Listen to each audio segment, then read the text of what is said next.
कहे जीव अजीब जिन जिनवर ऋषभ ने लोक में, वे वंद्य सुरपति वृंद से वंदन करूं कर जोर में। नमो हरिहंताणम नमो सिद्धाणम नमो हरिहर नमो वज्रहण नमो लोय सर्वचाम नमो हरिहंताणम नमो सिद्धाणम। ये हमारा द्रव्य संग्रह चल रहा है और हमारे जीव द्रव्य के 9 अधिकार थे वो कंप्लीट हो गए थे, है ना। हाँ वो अजीब द्रव्य में भी चालू हुआ था ना थोड़ा। हाँ मैम 46 पेज से करना है। काल द्रव्य का लक्षण और भेदों का स्वरूप। हाँ, तो जो हमने 6 द्रव्य पढ़े थे पहले बालोद में, हाँ हाँ उन्हीं का थोड़ा सा विस्तार से रूप इसमें दिया गया है। आकाश द्रव्य का हमने पढ़ लिया था, आकाश के 2 भेद पढ़े थे, लोकाकाश और लोकाकाश। जहाँ 6 द्रव्य रहते तो जैसे 6 द्रव्यों का यदि हम भिन्न भिन्न रूपों में विभाजन करते हैं फिर चार्ट बनाते हैं तो एक अपेक्षा ये भी होती है। तो ये आप आगम प्रदेश भाग 1 में मैं जितनी भी अपेक्षाएं द्रव्य के भेद हो सकते हो चार्ट द्वारा बनाते दिए हैं, तो उसमें से आप देख सकते हैं। ठीक है। अब हमारा काल द्रव्य, काल की अपेक्षा भी 6 द्रव्यों के अलग से भेद हो जाते हैं। अस्थिकाय और अनस्थिकाय नाम कहलाता है। तो जो एक प्रदेशी होते हैं वो अस्थिकाय और अनस्थिकाय, ऐसे जिनका बहुप्रदेश होते हैं वो अस्थिकाय और जो एक प्रदेशी होते हैं वो अनस्थिकाय, इस तरह से नाम देते हैं। तो इस अपेक्षा भी एक भेद हो जाता है। तो काल द्रव्य का स्वरूप दिया गया है। 21वां छंद पेज नंबर 46, आप रीडिंग कर लीजिए।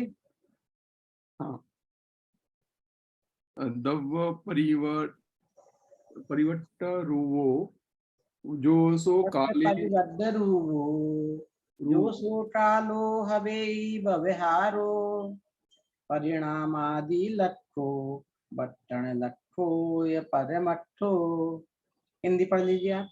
हाँ परिवर्तन रूप परिणामादि लक्षित काल जो व्यवहार व परमार्थ तो बस वर्तमान में जानिए। तो अनिवार्य हिंदी है, हिंदी से एकदम जैसे सरल हो जाता है अर्थ। परिवर्तन रूप है जो परिणामी लक्ष्यो, परिवर्तन रूप है जो द्रव्य है, द्रव्य में परिवर्तन होता है ना, मिनट में, घंटा में, दिन में, महीना में, अनेक रूप से हम कहते हैं ना, एक महीना, महीने में हफ्ता, हफ्ते में घंटे, घंटे में मिनट, मिनट में सेकंड रूप है। वो परिणमन आदि लक्षणों से जाना जाता है। चेंज होता है तो परिवर्तन से जानते हैं हम उसे।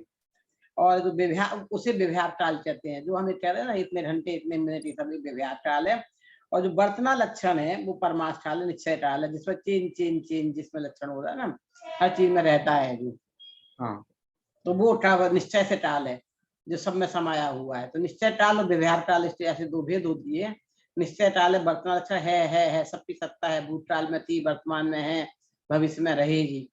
और जो चेंज हो रहा है जो हम बोल रहे हैं ये पर्याय है, पर्याय आती जाती रहती है। द्रव्य निश्चय काल स्थिर रहेगा हमेशा, भूतकाल में भी समय था, इस समय भी समय है, बाद में भी रहेगा। पर महीना, काल और मिनट और समय ये बदलते रहते हैं।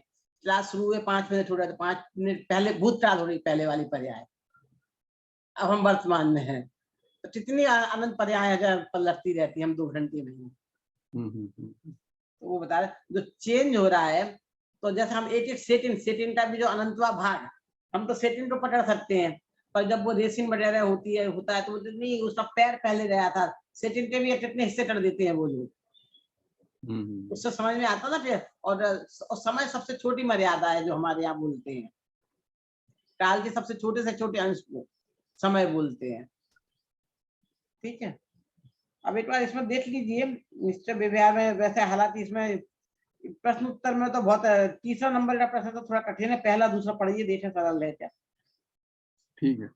अन्वयार्थ जो द्रव्य परिवर्तन में मिनट घंटा दिन महीना इत्यादि रूप है और परिणमन आदि लक्षणों से जाना जा सकता है वह व्यवहार काल है और वर्तना लक्षण वाला परमार्थ काल है।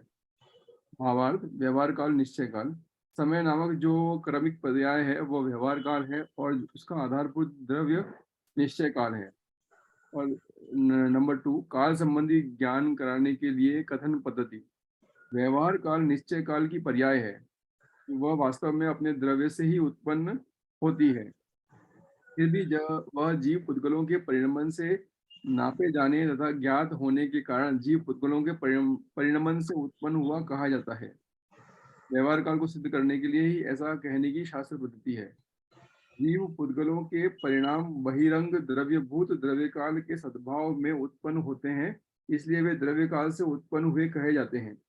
निश्चय काल की पद्धति करने के लिए कहने करने के लिए ही कहने की शास्त्र पद्धति है। वास्तव में वह परिणाम तो अपने उपादान कारण से होता है। तो यहीं तक पढ़ना, तीसरा तो वो और अलग विषय चला जा रहा है। ये ठीक है। कह रहे हैं कि व्यवहार काल निश्चय उपादान से, निश्चय काल से ही होता है, पर उस निमित्त होता है, इसलिए निश्चय काल उपादान है। और वो व्यवहार जो मिट्टी और घड़े में कहते हैं ना, घड़ा बना किसने बनाया? अपन कुम्हार ने बनाया। कुम्हार ने नहीं बनाया, कुम्हार तो निमित्त है, उपादान कौन है? मिट्टी है। रोटी बनी किससे बनी है? आटे से बनी है। वो चीज बताइए दूसरे पॉइंट में। और तीसरे पॉइंट से तो अलग से प्रश्न उठा के अलग चीज एकदम आप छोड़िए इसे। तो ये मैम काल के भी परमाणु होते हैं, मतलब अणु, ऐसे अणु होते हैं किस तरह? जो निश्चय काल है वो अभी आगे आने वाला है, इससे विशेष आने वाला है, जो आपका प्रश्न उसी का जवाब आने वाला है। अच्छा अच्छा ठीक है। तो थर्ड फोर्थ और फिफ्थ नहीं पढ़ना है ना? नहीं नहीं, ये अलग ही विषय जा रहा है इधर, ठीक है तीनों में ही। ठीक है। तो निश्चय काल का विशेष लक्षण, ये हाँ। लोया यस पदसे के जेठिया के का रयाणम राशि इव ते कालाणु असंख्य दवाणी। जान लो इस लोक के जो एक एक प्रदेश पर रत्नाश राशिवत जड़े में असंख्य कालाणु द्रव। अन्वयार्थ है, एक एक लोकाकाश के प्रदेश पर जो एक एक कालाणु रत्नों की राशि की भांति पृथक पृथक रहते हैं, वे कालाणु असंख्य द्रव्य हैं। देखो ये इसमें क्या कह रहे हैं कि काल का अणु क्या है कि हर एक जितने भी हमारे वो हैं प्रदेश, उस एक प्रदेश पे एक काल का अणु बैठा हुआ है, हर एक प्रदेश पे। तभी तो हर एक पे चेंज हो रहा है ना। तो हमारे शरीर में इतने सारे प्रदेश है, उसमें एक पे एक बैठा हुआ है। तो यहाँ का चेंज अलग होता है, यहाँ का होता है। जब हमें यहाँ दर्द होता है तो यहाँ नहीं होता है, यहाँ होता नहीं होता। और हर एक परिवर्तन अलग हो रहे हैं। जहाँ कालाणु नहीं रहेगा वहां चेंज नहीं होगा। तो इसका मतलब है हर एक प्रदेश को होना जरूरी है। पर वो जैसे एक एक मोती के ऊपर एक एक चीज बैठी हुई, एक मोती है तो उसके जैसे मोती की एक माला है, तो हर मोती के अंदर से सुई का धागा धागा जाएगा कि नहीं जाएगा? फिर माला बनाना है तो हाँ। जिस मोती के अंदर से नहीं जाएगा वो माला के अंदर रह नहीं जाएगा। तो बराबर। जिसके ऊपर कालाणु नहीं हो रहा उसमें चेंज ही नहीं होगा। अलौका काश में काल नहीं है, काल का अणु नहीं है। अलोकाकाश में, ओके, अलौका तो वहां कोई चेंज नहीं होगा। कोई चेंज नहीं। समझ में आ रहा है? तो लोटाकाश में छह द्रव्य है, सबके ऊपर एक एक ऊपर, इसलिए हर सब में अपने अपने हिसाब से चेंज हो रहा है, एक का दूसरे के ऊपर नहीं है। और वो अणु एक दूसरे से ऐसे कनेक्टेड नहीं है जो हमारे, इसलिए वो अनस्थिकाय बोलते हैं। एक एक चीज है, मिक्स नहीं है। जैसे पारा है तो पारा को हम एक साथ रखो एक कटोरी में तो जुड़ जाएगा, बिखरा बिखरा नहीं रहेगा। और शक्कर को रख दो एक डब्बे में तो हर दाना अलग अलग रहेगा। तो शक्कर के दाने की तरह अलग अलग है, तो अलग अलग है। तो सबकी अपनी अपनी आइडेंटिटी है। पारे में आइडेंटिटी मिक्स हो जाती है तो रहती नहीं। एक प्रदेश पे एक अणु, जैसे हमने 50 चम्मच है तो एक चम्मच में एक चीनी का दाना डाल दिया, ठीक है। तो ये काल द्रव्य के जो अणु है उसकी पर्याय क्या हुई फिर? भूतकाल, भविष्य काल और वर्तमान काल, ये पर्याय हुई इनकी? ये जो हम बोल रहे हैं, जो आप घंटों में बता रहे हो, महीनों में बता रहे हो, हफ्ते में बता रहे हो। महीने में बताया तो लंबा काल पकड़ लिया, साल में बताया तो और लंबा काल है, फिर छोटे छोटे जाके सेकंड में आ गए और सेकंड तक जाके हमारी सीमा खत्म हो गई। मोटे मोटे अभी हमें समझने के लिए तो जब जरूरत होती है हम वैसे पकड़ लेते हैं। लेकिन एक छोटा से छोटा काल कितना मैंने बोला, इसमें कितने सारे समय चले गए। अच्छा। तो जब वो रेसिंग करते हैं तो सेकंड के अंदर हमसे एक सेकंड पहले नहीं, उससे भी छोटा सा पकड़ लेता कि नहीं। वो हमें कहने में नहीं आ रहा, उससे हमने इकाई नहीं बनाई है, इसलिए नाम नहीं दिया उसे। जैन दर्शन में उसे नाम समय दिया है। मैम कालाणु का मतलब समय से संबंधित है या क्या? समय से संबंधित, काल का अणु वो समय। ठीक है। तो समय व्यवहार काल हो गया मतलब। ठीक है। भावार्थ, लोकाकाश के प्रत्येक प्रदेश पर रत्नों की राशि की भांति पृथक पृथक कालाणु रहते हैं। जैसे रत्नों का ढेर करने पर प्रत्येक रत्न अलग अलग रहता है, उसी प्रकार लोकाकाश के प्रत्येक प्रदेश पर एक एक कालाणु अलग अलग है। लोकाकाश के प्रत्येक प्रदेश असंख्यात हैं, इसलिए काल द्रव्य असंख्यात द्रव्य है। इन कालाणुओं के निमित्त से सभी द्रव्यों की अवस्था बदलती है। द्रव्यों का उपसंहार और अस्थिकाय एवं छभेयमिदम जीवा जीव। कोई संस्कृत में अच्छे से पढ़ सकता तो वो भी रीडिंग कर सकता है। कौन ज्वाइन है? मैं कोशिश, अंजलि जी पढ़ेंगी क्या? मैं कोशिश करती हूँ। प्राकृत वाले आप पढ़ लो, हिंदी वाला ये पढ़ लेंगे कोई भी। हाँ। एवं छब्बेयमिदं जीवा जीवपमय भेदो दवम उत्तम काल विजुत्तम णायवा पंच अथिकायादु। क्या पढ़ूं? इस तरह ये 6 द्रव जो जीव और अजीवमय कालबिन बाकी द्रव ही पंच अस्तिकाएं हैं। अन्वयार्थ, इस प्रकार जीव और अजीव के प्रभेदों से यह द्रव्य 6 प्रकार कहे गए हैं। उनमें काल द्रव्य को छोड़कर 5 अस्तिकाएं जानना चाहिए। भावार्थ, द्रव्य के मुख्य 2 भेद हैं, जीव और अजीव। अजीव के पुद्गल, धर्म, अधर्म, आकाश और काल, ऐसे 5 भेद हैं। कुल 6 द्रव्य हैं। इनमें से काल को छोड़कर शेष 5 द्रव्य अस्तिकाएं कहे जाते हैं। हाँ तो देखो इसमें ये बताया है 6 द्रव्य हो रहे। तो पहले अपन ने जीवा जीव में भेद किया था, है ना।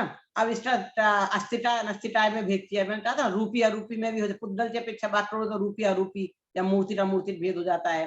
तो अनेक अपेक्षाओं से अनेक भेद होते हैं। तो वो मैंने कहा आप आगम प्रवेश में से देखेंगे, चार्ट में उसे एक्सप्लेन अच्छे से किया हुआ है। आगम प्रवेश भाग 1, परमागम प्रवेशिका भाग 1, 2, 3 अलग है। आगम प्रवेश भाग 1, 2, 3 अलग है। तो आगम प्रवेश में है ये। तो इसमें बता दिए इससे काल द्रव्य हो जाएगा अस्थिकाय और ये अनस्थिकाय कहे जाते। तो कुल 6 द्रव्य, काल को छोड़कर शेष द्रव्य अस्थिकाय। तो मतलब वो जुड़ जाते हैं, उनका शरीर जैसे दिखता है। अनस्थिकाय सिंगल है इसीलिए। तो अस्थिकाय का लक्षण क्या है, स्वरूप क्या है, तो वो अगले उसमें बता रहे हैं। अस्तिकाय का लक्षण, संति जदो तेणे दे अत्थिति भड़ंती जिणवरा जमहा काया इव बहुदेसा तमहा काया यह अत्थि काया य। कायवत बहुप्रदेशी हैं इसलिए तो काय हैं, अस्तित्वमय हैं इसलिए अस्थि कहा जिनदेव ने। अन्वयार्थ, क्योंकि यह 5 अस्तिकाएं हैं इसलिए जिनेंद्र भगवान अस्थि ऐसा कहते हैं। क्योंकि काय की भांति बहुप्रदेशी हैं इसलिए वे काय कहलाते हैं और वे एकत्रित होकर अस्तिकाय कहलाते हैं। भावार्थ, जीव, पुद्गल, धर्म, अधर्म और आकाश, यह 5 द्रव्य हैं। इन्हें अस्थि कहा जाता है और यह काय की भांति बहुप्रदेशी हैं इसलिए इन्हें काय कहते हैं। इस कारण ये 5 द्रव्य अस्तिकाय हैं। क्योंकि कालाणु एक एक प्रदेश वाला होता है इसलिए इसकी काय संज्ञा नहीं है, उसमें कायपना नहीं है। इस कारण से उसे अस्थिकाय में नहीं गिना गया। जैसे देखो 4 वर्ष 1 मिनट में चेंज होना, तो सबका 4 वर्ष 1 मिनट में आज सबका अलग अलग चेंज हो जाएगा इंडिविजुअल। अब एक टेबल के प्रदेश एक साथ जुड़े हुए हैं तो हम जैसे कि मैं आपसे थोड़ा सा है सरकना, जैसे अपन जब पास पास बैठते हैं तो दूर होता था, थोड़ा सा हटना। तो कैसे मजाक करना तो क्या बोलते हैं कि हम थोड़े से नहीं आ सकते, पूरे से पूरे हट सकते हैं। आप ऐसे थोड़े से कैसे हटोगे ये बताओ। टेबल आप हिलाओगे तो पूरी पूरी टेबल एक साथ हिलती है तो थोड़ा सा हिलता है, सारे पेजेस हिलते हैं ना। काल के साथ ऐसा नहीं था, हर इटे ऊपर इटे इतना सा हिला इतना सो गया, खत्म। दूसरे में उसमें इफेक्ट नहीं है। 4 बज के 1 मिनट में जो पर्याय आनी है वो 4 बज के 2 मिनट में नहीं हो सकती। दोनों इंडिविजुअल है अपने अपने। मौत क्या है, एक समय की है। मृत्यु क्या है, एक समय होती है, वो 1 सेकंड का भी अनंतवा भाग। मृत्यु सेकंड के अनंतवे भाग में 1 समय तो आती है और जीवन पूरा इतना लंबा होता है। लेकिन हम पूरे जीवन उस 1 सेकंड के मौत के डर से डरते रहते हैं और उस भय में बिता देते हैं। और एक बार मौत से डरने से जो निर्भय हो जाता है वो जिंदगी जी लेता है आनंद पूर्वक। जाना तो वो एक समय की पर्याय है, 1 सेकंड भी नहीं लगता। अरे अभी तो मैंने देखा था, अरे समय गया, पर्याय बदल गई, खत्म। तो काल में कुछ एक दूसरे से कनेक्शन नहीं है। पहले की पर्याय पहले थे, अब वो अब हमारी जो क्लास शुरू हुई थी 9:30 बजे, वो अब वापस ला सकते हो, गई पर्याय, खत्म। अरे मैंने शुरू किया बोले ना, पर्याय खत्म होनी शुरू हो रही है। पर्यायों को ऐसे पकड़ना हमें बहुत भारी होता है, हम पकड़ नहीं सकते। वर्तमान तो सबसे उतना छोटा है, इतने छोटे वर्तमान में जाओ तो हम कुछ कर नहीं सकते। जन दर्शन सिद्धांत यही तो कहता है। तो चेंज हो रहा है वो एक समय में हो रहा है। 9:30 बजे आप चेंज कर सकते थे, 9:30 बजे खत्म हो गया। तो अब जब हम लंबी पर्याय पकड़ते हैं, घंटे की, मिनटों की, दिनों की, माह की, तो हमें लगता है कुछ चेंज कर रहे हैं। एक्चुअली में हमारा चेंज करने लायक कुछ है ही नहीं। जो हम जब तक सोचेंगे बदलने का, तब तक तो चाहेंगे, तब तक वो पर्याय आके भी चली जाएगी। और जो हम पकड़ते हैं बहुत बाद में जाने वाली पर्याय पकड़ते हैं। देखो ये जैन दर्शन का ये सिद्धांत है ना, मैं आपको बता रही, आपके अपने बच्चों को वैज्ञानिक बनाना हो तो, जिन जिन के बच्चे हों, इस चीज सोच, बस उसे वैज्ञानिक ऐसे तरीके से सिद्ध कर देना, वो वैज्ञानिक बन जाएगा। जगदीश चंद्र जैसा बसु, जैसे उन्होंने कर दिया। कैसे? ये मूवी बनाते हैं ना, जैन दर्शन की इसी सोच के आधार पर बनाते हैं। काल बहुत है, तेज गति है, और तेज चलो तो मिस हो जाता है, पता नहीं चलता है। पंखा तेजी से घूमता था, पंखी समझ में नहीं आती है। तो उन्होंने एक फोटो खींची, स्टिल फोटो खींचते रहते हैं छोटी छोटी, और तेजी से घुमाते हैं। तो हमें क्या लगता है हमारे जैसे चलते फिरते बोलते हो रहे हैं। फेमस उदाहरण है कौवे की आंख की गोलक का। उससे एक ही आंख से देख सकते, एक है, पर इतनी तेजी से घूमती है, हमें दो जैसी लगती है। भ्रम तो कैसे होते हैं, हमें तो दो ही दिखती है, होल दो है। तो काल हम इतना छोटा काल पकड़ नहीं सकते, उसी में चेंज हो सकता, बाकी में चेंज हो नहीं सकता। अब हमने 7 दिन का काल पकड़ा, तो हमने चेंज किया। हमारी क्लास हम संडे होने थी, हमने आज थी, तुम्हें पता नहीं था कि आज होनी थी। केंद्रीय ज्ञान में तो पहले से थी। अब हमने संडे फिक्स रखा है, पर कब किस दिन कितने लोग उपस्थित रहेंगे, कब कैसे होगी, वो फिक्स है। हमें पता नहीं, हमें क्या पता कब होने वाली है। ऐसे कोई पूछ रहा तो एवरी संडे होती है। बीच में क्या ब्रेक आ जाएगा किसको क्या मालूम, केवल जाने को मालूम है। हम तुमसे पूछ रहे तो ये कहेंगे। अब आपकी क्लास शुरू होने से 1 सेकंड पहले मुझे ध्यान आया कि अगले संडे शायद 19, 20, 21 तारीख के आसपास पड़ने वाली है। पहले तो मैंने आपसे यही कहा था 21 वाला संडे में ज्वाइन नहीं हो पाऊंगी। इस संडे का तो मुझे नहीं पता था ना। अब 21 का संडे भी मुझे अभी कह रही हूँ, और कदाचित ले भी लूं, इसलिए बेटे आप तो जुड़ो, मुझे मौका मिलेगा तो मैं जुड़ जाऊंगी। आपका रिवीजन हो जाएगा शुरू से लेके, आपका क्या है। तो आपका हमारी क्लास आगे पीछे हो तो जो एब्सेंट है, आपने सुन लिया समझ लिया, तो आप उन्हें समझाना। तो आप समझाओगे तो आपको वो हो जाएगा, क्या हो जाएगा, रिवीजन हो जाएगा आपका, और उन्हें भी नया मिलेगा, आपको भी लाभ मिलेगा। कुछ समझ में नहीं आएगा तो लिख लेना। तो मैं आधा 1 घंटे 2 घंटे के बीच में कहीं भी मॉडल निकाल के मैं तो ज्वाइन हो जाती हूँ। वहां बैठ के भी मैं ज्वाइन हो जाऊंगी। तो भी 15 मिनट का टाइम निकाल के मुझे समझाना तो 15 मिनट है ना, बाकी तो मेहनत आपको ही करनी है। पर मैं यहाँ बैठी रहती हूँ तो आप बैठे हैं, मैं यहाँ से हिली तो आप बैठते ही नहीं हो। अभी आप देखो, मैंने, आप ही लोग पढ़ते हो, आप ही लोग एक्सप्लेन करते हो, और सब कुछ समझ में आता है, पर माइंड सेट है मैडम है, और जो मैं नहीं हूँ तो सबको ऐसा लगता नहीं है। अपने आप को कॉन्फिडेंस लाओ कि नहीं, हम पढ़ सकते हैं, समझ सकते हैं। लिखा है एक शब्द का। तो हम आज ऐसे मैं सुबह मॉर्निंग वॉक पर घूम रही थी, तो ऐसे सोच रही थी कि हमें अपनी शक्ति का एहसास नहीं है। हमारे पास बहुत सारी शक्तियां हैं, तो हमें अपनी शक्ति का एहसास नहीं है। आचार्य हम अपनी शक्तियों का एहसास करा रहे हैं, और जिस दिन आपको कॉन्फिडेंस आ जाएगा, अपनी शक्ति का एहसास हो जाएगा, तो आपकी चाल ही बदल जाएगी, कहने के तरीके बदल जाएंगे। जैसे अब महिलाएं हैं, अंजलि जी, आप रोटी बनाने में आपका, जैसे आप बचपन में थी 10-12 साल की उम्र में, 16 पहली बार जब रोटी बनाई थी, और तब में अपने फर्क है ना कॉन्फिडेंस में, है क्यों? अभ्यास की वजह से वो फर्क आ गया ना, है ना। तो बस ये हमें अपनी शक्ति का एहसास होना चाहिए कि हाँ, मैं शक्ति है और मैं कर सकती हूँ। तो आप देखो, आप कर पाओगे, नहीं तो आप नहीं कर पाओगे। ठीक है, अब आगे पढ़ लीजिए। अब देखो मैं कितना कम बोलती, जहां आपको डाउट हो रहा हूँ बोलूंगी, यहाँ नहीं है। तो आप अपने आप भी मैनेज आगे पूरा कर सकते हैं चीजें, वो अपन ट्रायल लेते हैं। द्रव्यों की संख्या, द्रव्यों की प्रदेश संख्या होती असंख्या जीवे धम्माधमे अनंताया से भूतेति विपदेसा काल सगोण तेन सुकाओ। हे अनंत प्रदेश, नभ जीव धर्म अधर्म असंख्य है, सब पुद्गलों के त्रिविध एवं काल का बस एक है। अन्वयार्थ, एक जीव में धर्म और अधर्म द्रव्य में असंख्यात, आकाश द्रव्य में अनंत और पुद्गल में तीन प्रकार के अर्थात संख्यात, असंख्यात और अनंत प्रदेश हैं और काल द्रव्य का एक प्रदेश है, इसलिए वह काल द्रव्य कायवान नहीं है।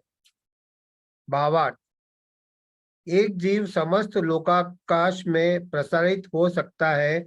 लोकाकाश के असंख्यात प्रदेश होते हैं, इसलिए जीव असंख्यात प्रदेशी है।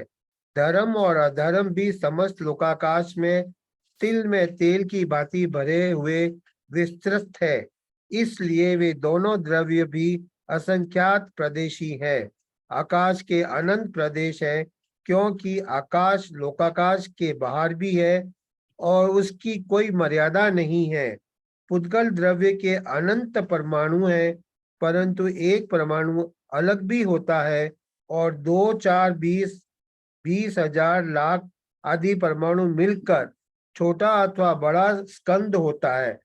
इस कारण से पुद्गल को संख्यात, असंख्यात तथा अनंत प्रदेशी कहा जाता है।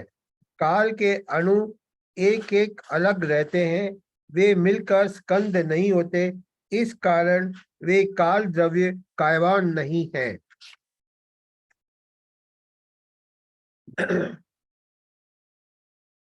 द्रव्य में दो भागों में विभाजित किया, जीव और अजीव। जीव को भी फिर दो भागों में संसारी और मुक्त। संसारी भी दो भागों में त्रस स्थावर। त्रस को इन्होंने दो भागों में विकल्प और सकल। विकल्प को इन्होंने द्वितीय, त्रिंद्रिय और चतुरिंद्रिय। सकल को पंचेंद्रिय, संज्ञ असंज्ञ में भागों में बांटा है। स्थावर भी दो भागों में बादर और सूक्ष्म। बादर को 5 भागों में पृथ्वी, जल, अग्नि, वायु और वनस्पति, और सूक्ष्म को पृथ्वी, जल, अग्नि, वायु और वनस्पति। फिर अजीव का विभाजन पुद्गल, धर्म, अधर्म, आकाश, काल। आकाश को दो भागों में लोक, अलोक, और काल को दो भागों में व्यवहार, निश्चय।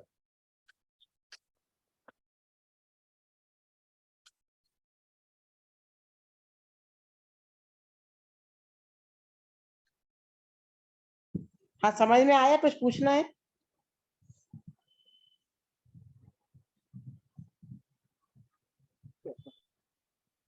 मैम, इसमें ये जो संस्कृत का जो श्लोक है उसमें काल से गो का क्या मतलब? काल से गो,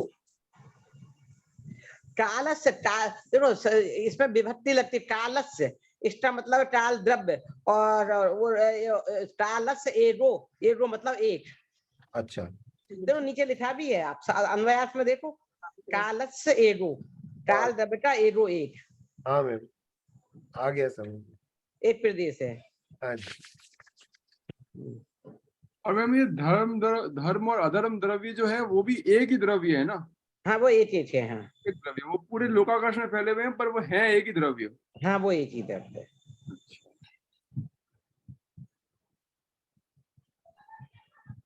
तो धर्म और द्रव्य, अधर्म धर्म तो अलग अलग हुए ना। धर्म रोक चलने में सहायता करता है और अधर्म रुकने में, तो द्रव्य तो अलग अलग हुए ना दोनों।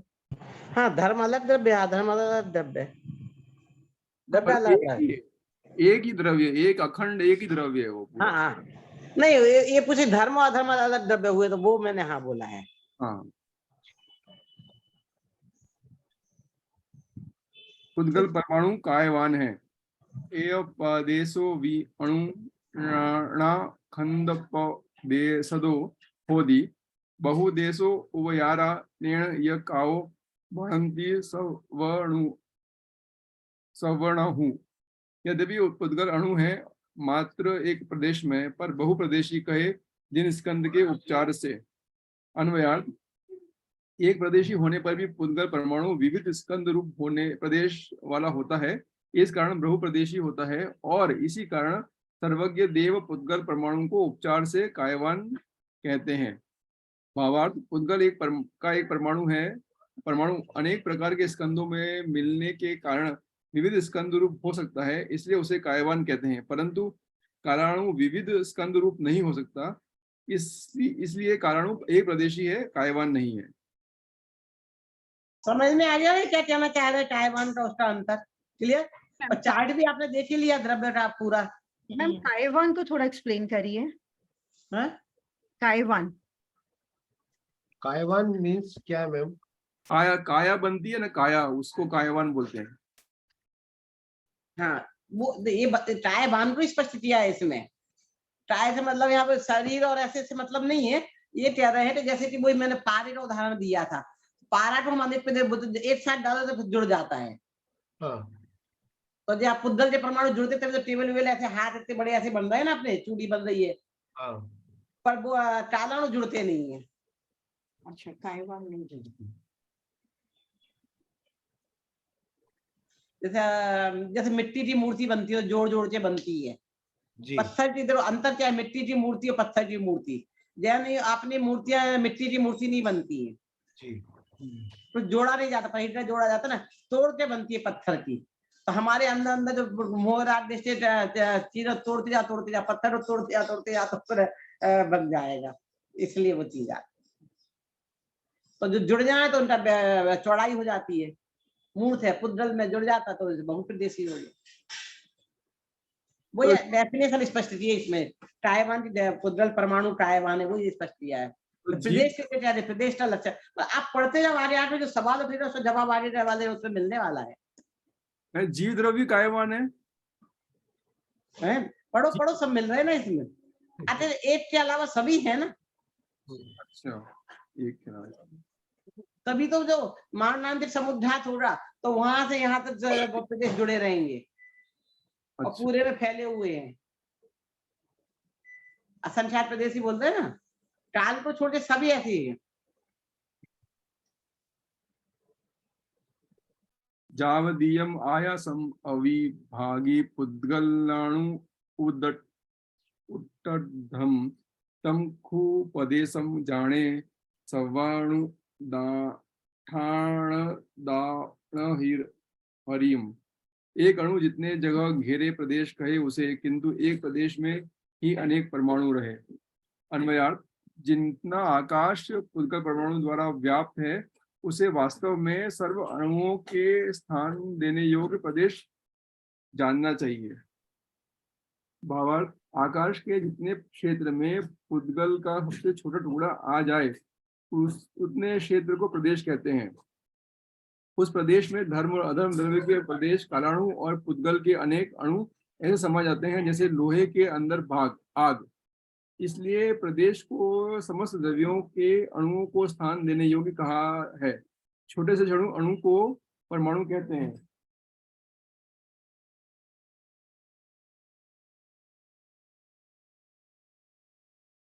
मैम एक प्रश्न है। हाँ, इसमें देखो अणु और परमाणु में भी अंतर किया है ना। और काल का छोटे से छोटा अंश है समय, तो इसका छोटे से छोटा अंश है प्रदेश। क्षेत्र का छोटे से छोटा द्रव्य क्षेत्र काल भाव होता है ना।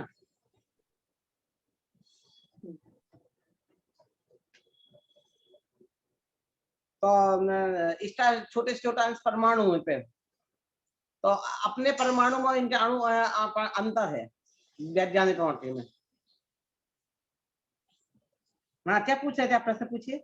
मैम इसके पहले वाला जो पुद्गल परमाणु कायावान है, आपने बताया कि कायावान नहीं जुड़ते हैं, पर भावार्थ जो बता रहा है वो पुद्गल का एक परमाणु अनेक प्रकार के स्कंदों में मिलने के कारण विविध स्कंद रूप हो सकता है, इसलिए उसे कायावान कहते हैं। हाँ, ये तो नहीं, मैंने ये बोला अस्थिकाय और अनस्थिकाय में बताया था। अस्थिकाय में जुड़ते हैं, अनस्थिकाय में नहीं जुड़ते हैं। अच्छा अच्छा अच्छा अच्छा अच्छा। कायवान तो है ही वो तो।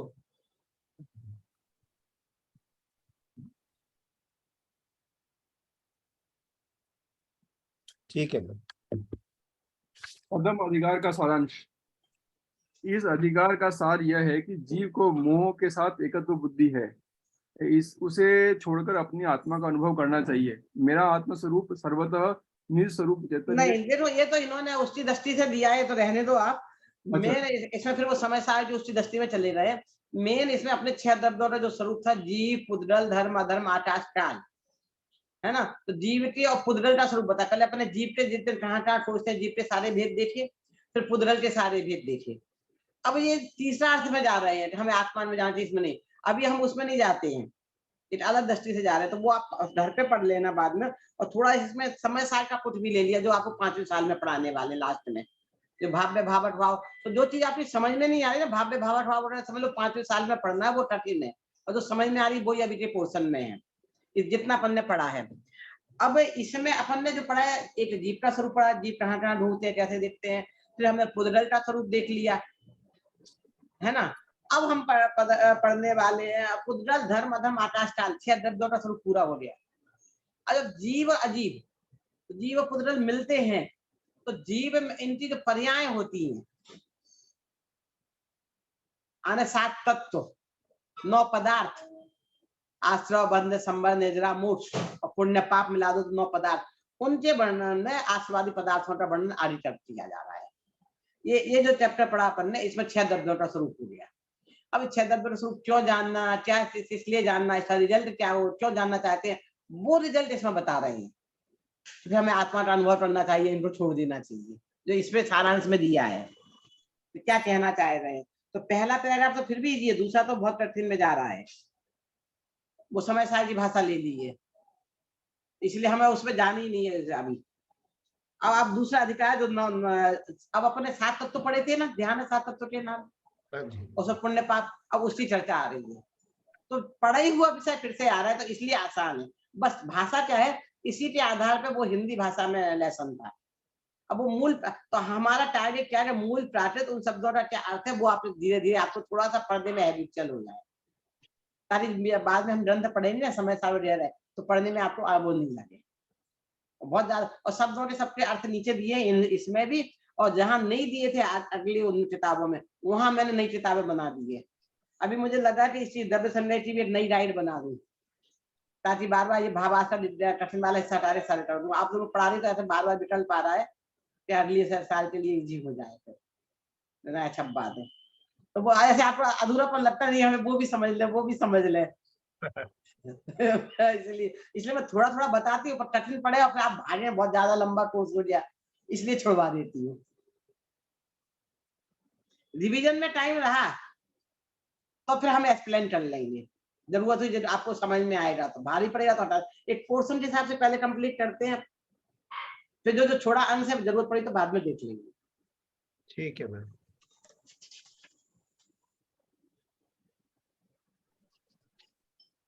हाँ, द्वितीय अधिकार, आसरवादी पदार्थों का वर्णन।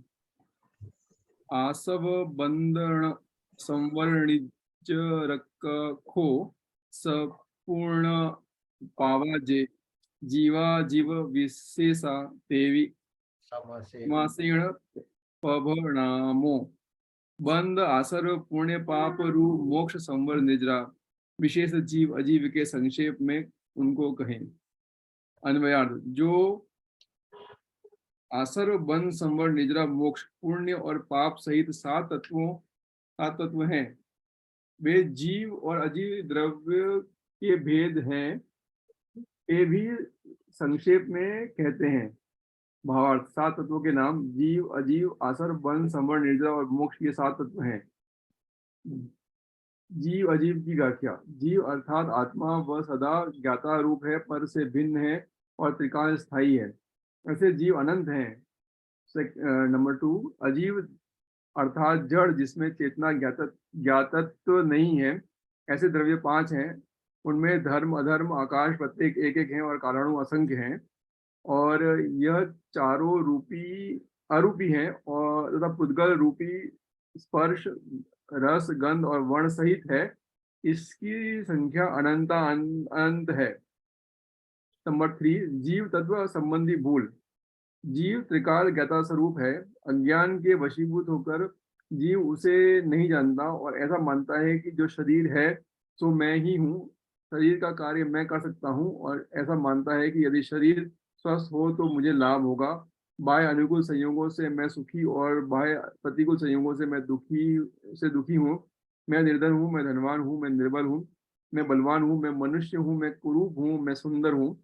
शरीर आश्रित उपदेशों तथा उपवास आदि क्रियाओं में अपना तो मानता है। मैं बोल सकता हूँ, मैं खा सकता हूँ, मैं पी सकता हूँ, मैं पर जीवों का भला बुरा कर सकता हूँ इत्यादि प्रकार से पर द्रव्य की क्रिया का अपने को स्वामी मानता है।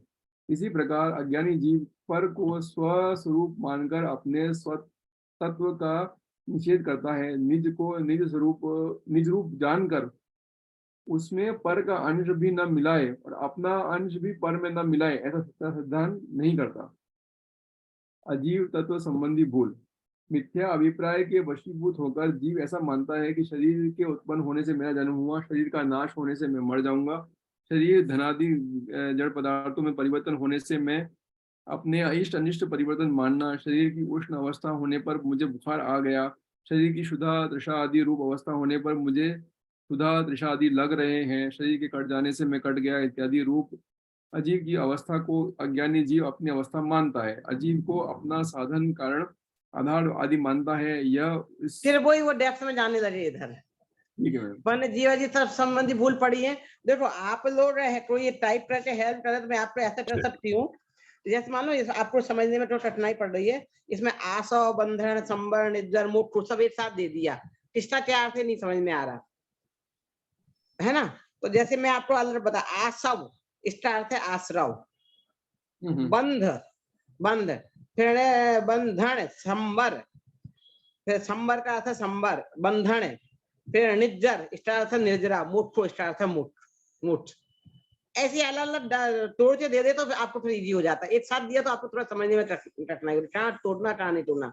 सब पुण्य स आने साथ में पुण्य और पाप, पुण्य के साथ और पाप के साथ में, पाप आने पाप, पुण्य आने पुण्य, और स आने साथ में, पुण्य पाप के साथ में।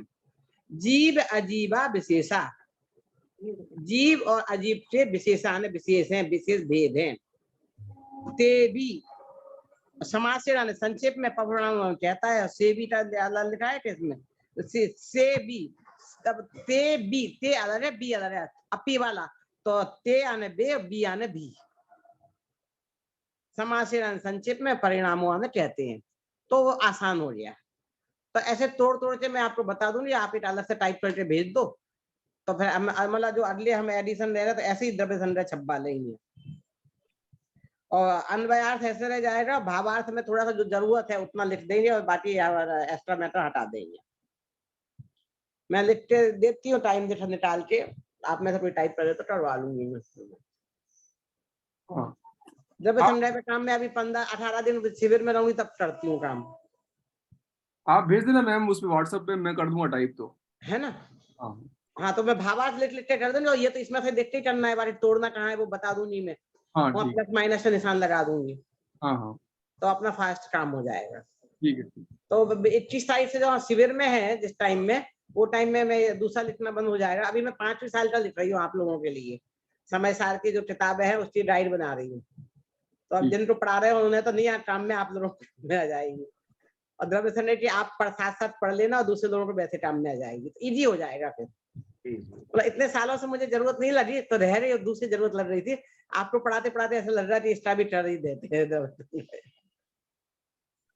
मैम पुण्य पाप को भी 7 तत्व में क्यों लिया है? क्योंकि आश्रव बंध के ही भेद है ना, पुण्य पुण्य आश्रव, पाप आश्रव। आश्रव होता तो अपने आप नहीं होता, अपने आप में कुछ, या तो आश्रव रूप होगा या बंध रूप होगा। एक बात जैसे लहर है, लहर सिर्फ नाम है, लहर की अपने आप में कुछ सत्ता नहीं है। समुद्र तो है, समुद्र का जो पानी ऊपर उठ जाता है उसे लहर बोल रहे हैं हम। तो जो आश्रव है तो वो आश्रव या तो पुण्य के रूप में होगा, पाप के रूप में होगा। अच्छा अच्छा, बंध भी पुण्य के रूप में और पाप में, तो उसी के भेद है ना, जी तो तभी उसमें शामिल कर लेते, तभी नहीं करते हैं। जैसे एक बात बताऊं आपको, शादी का कार्ड मेरे लिए बहुत काम में आता है, उदाहरण है। तो जब ज्वाइंट फैमिली आती थी, दादाजी के नाम का कार्ड जाओ तो उसमें पोता पोती सब शामिल हो जाते हैं। तो शादी का कार्ड रहता है एक, पर आप आमंत्रण देने जाते हैं तो फिर इंडिविजुअल के सबके नाम लेके बोलते हैं कि बच्चों को भी लाना। और पहले जो बच्चा था 2 साल 4 साल का, तब बोलना नहीं पड़ता है पप्पू को लाना, लप्पू को लाना। लेकिन वो पप्पू और टप्पू बड़े हो गए, 25 साल के, शादी हो रही तो साथ में बोलना पड़ता है, पप्पू घर में जितने मेहमान हैं, उसकी वाइफ हैं, बच्चे हैं, तो सबको लेते आना। नहीं तो वो पप्पू पहले तो बिना कार्ड के चला जाता था, अब बिना बोले नहीं, अब नहीं जाऊंगा मैं कमाने लगा, मेरी अलग आइडेंटिटी हो गई। और अलग घर हो गया तो फिर अलग कार्ड देना पड़ेगा, एक घर के नीचे तो एक कार्ड। तो ऐसे ही हमें कब 7 तत्व में शामिल करना है, कब अलग नाम लेना है, विशेष समझाना तो अलग नाम लेते हैं, और नहीं तो उसमें शामिल भी मान लेते हैं। क्लियर? मैम 57 पेज की तीसरी लाइन, शरीर की क्षुधा त्रसादी, क्षुधा त्रसादी का क्या मीनिंग? क्षुधा तो भूख को बोलते हैं, तृषा प्यास को बोलते हैं। ठीक है मैम। भूख प्यास रूप अवस्था।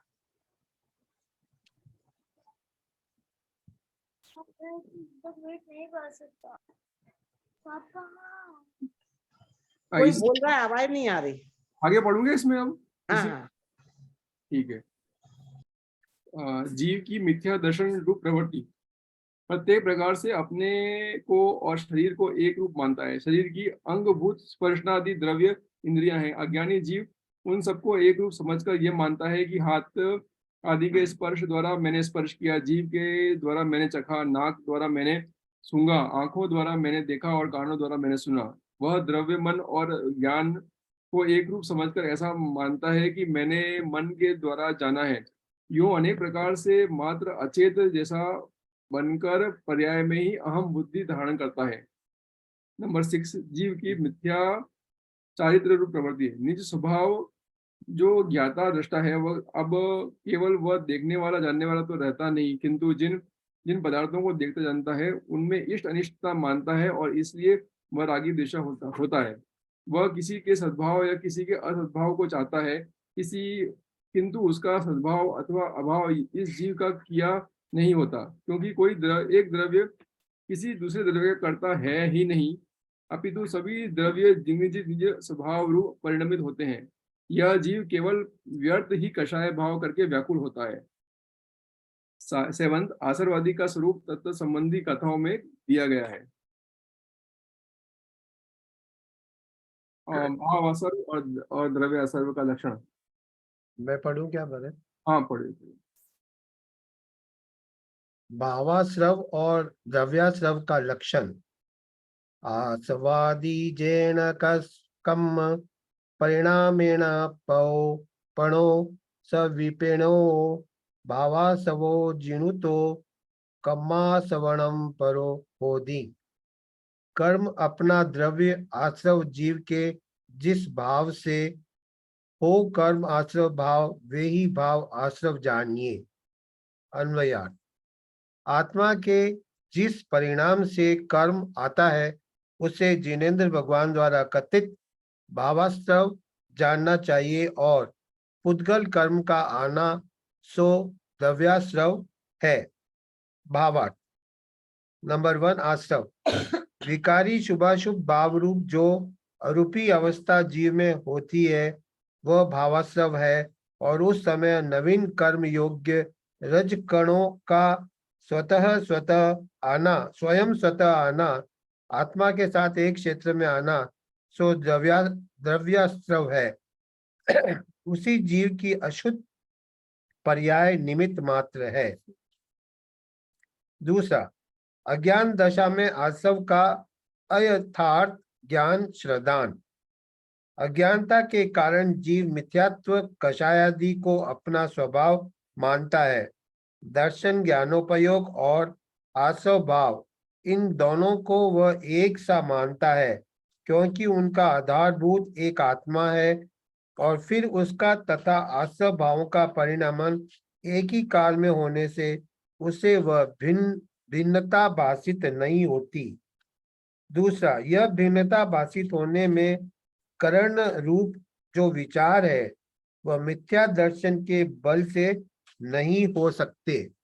तीसरा, यह मिथ्यात्व भाव एवं कषाय भाव आकुलता सहित है, इसलिए वे वर्तमान में दुखमय है और भविष्य में दुख के कारण रूप होंगे। उन्हें इस प्रकार न मानकर किंतु भला जानकर स्वयं उन भाव रूप होकर प्रवर्तित होता है। तीसरा, आसत तत्व संबंधी भूल। नंबर 1, मिथ्यात्व राग द्वेष शुभाशुभ भाव आश्रव है। वे भाव आत्मा को प्रकट दुख देने वाले हैं। मिथ्या दृष्टि जीव उन्हें हितरूप मानकर निरंतर उनका सेवन करता है, यह उसकी आसत तत्व संबंधी भूल है। दूसरा, वह अहिंसादि रूप पुण्याश्रव को भला मानता है, उपादेय मानता है। तात्पर्य: पहला, आश्रव अशुचि है, अपवित्र है और भगवान आत्मा सदैव अति निर्मल गायक स्वभाव होने के कारण अत्यंत शुचि पवित्र है। दूसरा, आश्रव जड़ स्वभावी है, इसलिए वे दूसरों के द्वारा ज्ञात होने योग्य है, इसलिए वे चैतन्य से विपरीत स्वभाव वाले हैं। भगवान आत्मा सदैव विज्ञान धन स्वभावी होने से स्वयं ही चेतक है। तीसरा, आश्रव आकुलता उत्पन्न करते हैं और भगवान आत्म सुख रूप है। इस प्रकार दोनों का अंतर जानकर पराश्रय छोड़कर निज शुद्ध आत्मा का आश्रय करना जीव का कर्तव्य है। चौथा, आश्रव जीव के साथ निबंध है, अध्रुव है, अनित्य है, अशरण है, दुखमय है, दुख ही उनका फल है। ऐसा जानकर निज शुद्धात्म तत्व को जानकर स्वयं स्वाश्रय भाव प्रकट करना चाहिए।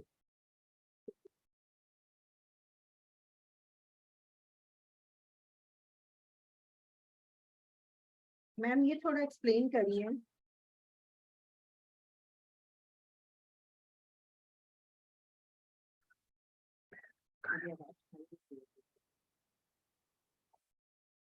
मैम इसको थोड़ा एक्सप्लेन कर दीजिए एग्जांपल्स के साथ।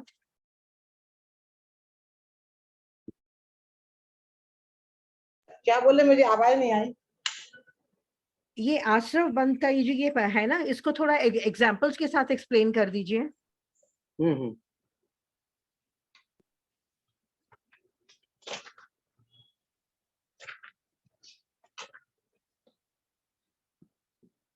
देखो, ये भावाश्रव और द्रव्याश्रव का दिया है इसमें।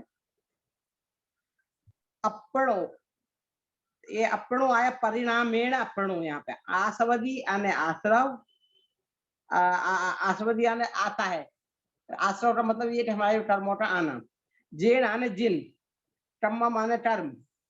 तो हमारे जो परिणाम होते हैं, जिसे आत्मा के परिणाम बोलो या भाव बोलो, भाव से कर्म आते हैं।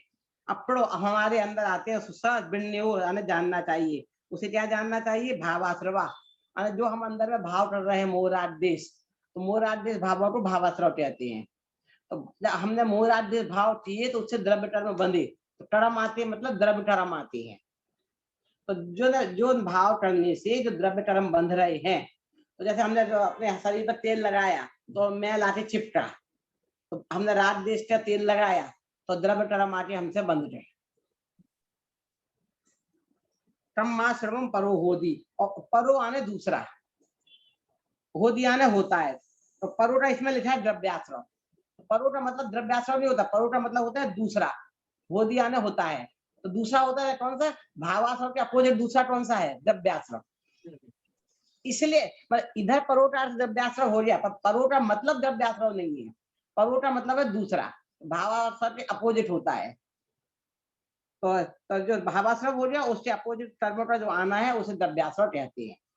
तो जो 8 कर्म बताए थे ना अपन, द्रव्य, ज्ञाना वर्णी, दर्शना वर्णी, तो जब हम मोरादेश भाव करते हैं तो उनसे ही 8 कर्म बनते हैं। ये बात बता रहे हैं, और उसके अलावा दूसरी चीजों से नहीं बनते हैं। क्लियर?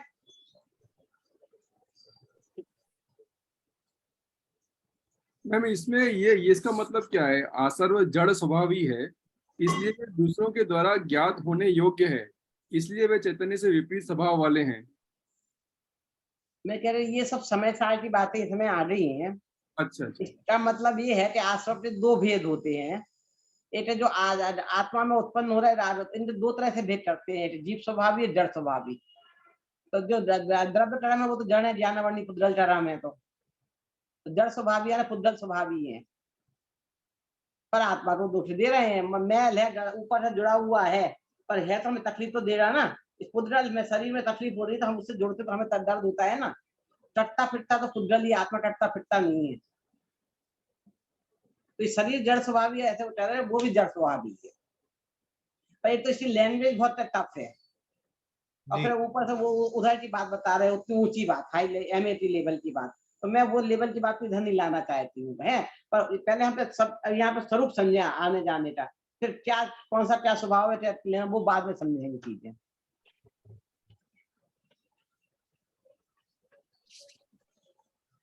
ठीक है? हाँ,